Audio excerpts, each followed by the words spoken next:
നമസ്കാരം. ഇന്ന് രാവിലത്തെ ചായക്കുള്ള കടി റെഡിയാക്കാം. മുരിങ്ങയിലിട്ട ദോശ. അതിൽ നിന്ന് അരി കഴുകി വെള്ളത്തിലിട്ട് കുതിർന്ന് വന്ന് ഇനി മിക്സിൻ്റെ ജാറിലിട്ട് കൊടുക്കാം.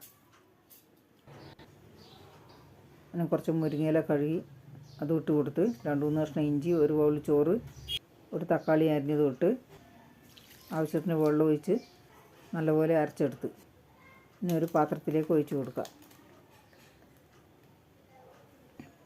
ജാറിൽ കുറച്ച് വെള്ളം ഒഴിച്ച് അതും ഒഴിച്ച് ആവശ്യത്തിന് ഉപ്പ് ചേർത്ത് നല്ലപോലെ ഒന്ന് ഇളക്കി കൊടുക്കുക. ഇനി അടുപ്പത്ത് ദോശക്കല്ല് വെച്ച് എണ്ണ പുരട്ടി കൊടുക്കുക. ദോശ ചൂടാം. ഈ ദോശ ഇടുമ്പം അടച്ചു വെക്കേണ്ട ആവശ്യമൊന്നുമില്ല. നല്ല സോഫ്റ്റ് ദോശ തന്നെയായിരിക്കും.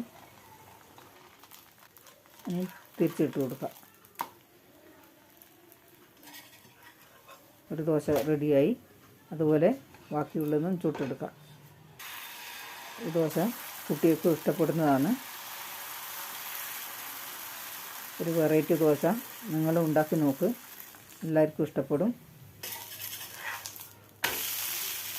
ഈ ദോശ ഇഷ്ടപ്പെട്ട എല്ലാവരും ലൈക്ക്, ഷെയർ, കമൻറ്റ്, സബ്സ്ക്രൈബ് ചെയ്യണേ.